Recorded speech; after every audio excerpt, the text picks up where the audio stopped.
गुरु जी प्रणाम। गुरु जी मेरा प्रश्न ये है कि जैसे हम परिक्रमा लगाने जाते हैं या कहीं पर भी तीर्थ यात्रा में जाते हैं तो जगह जगह पर भंडारे होते हैं, तो कुछ महात्मा बताते हैं, संत बताते हैं कि वो जगह जगह पर भंडारे नहीं खाने चाहिए, और कुछ कहते हैं जैसे प्रसाद का अपमान होता है तो पाप होता है। तो इस पे गुरु जी प्रकाश डालें।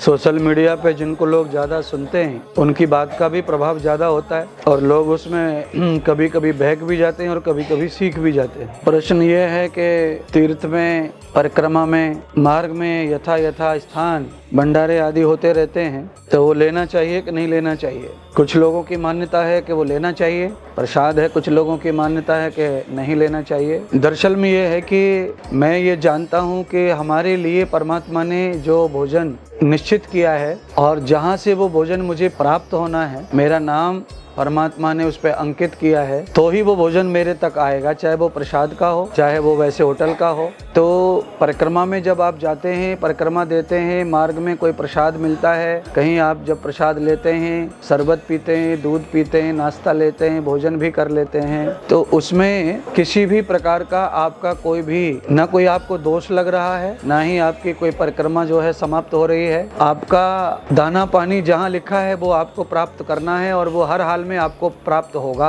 आपके हक का भोजन है, इसीलिए ही आपने वहाँ ग्रहण किया। बहुत सारी जगह परिक्रमा में भोजन बंटता है पर सब जगह सब लोग नहीं लेते, सब में से किसी एक जगह लेते हैं, तो वहाँ परमात्मा ने उनके नाम से निहित किया है। इसीलिए प्रसाद के रूप में कहीं पर भी लिया जा सकता है। जैसे श्रीमद् भागवत कथा के माध्यम से इसको प्रमाणित करते हैं। नारद जी नर्मदा की परिक्रमा जब कर रहे थे तो नारद जी को भी ऐसा भ्रम हुआ था कि प्रसाद लेने से परिक्रमा का पुण्य क्षीण हो जाएगा। तब अनुसुईया जी ने उनको उपदेश दिया कि ये यज्ञ आदि सत्कर्म का प्रसाद है, परिक्रमा पूरी होने के बाद आप इसे ग्रहण करें, पर प्रसाद अवश्य लें। परिक्रमा में भी प्रसाद बट रहा हो तो लेना चाहिए, परिक्रमा पूरी हो जाए तब ग्रहण कर लेना चाहिए। इस स्थिति में प्रसाद लेने से आपके पुण्य को बाधा नहीं है। और नारद और अनुसुईया का जो संवाद है उसको देखते हुए प्रसाद लेने में किसी प्रकार की कोई हानि नहीं है। चाहे आप तीर्थ में हैं, परिक्रमा में हैं, यात्रा में हैं, तो आप प्रसाद लेंगे तो कोई दोष नहीं है। कई लोग इसको ऐसा मानते हैं कि हाँ पुण्य क्षीण होता है, आप जो तप जप कर रहे हैं उसमें से कुछ हिस्सा उसमें जाएगा ही, क्योंकि आपने ग्रहण किया है। तो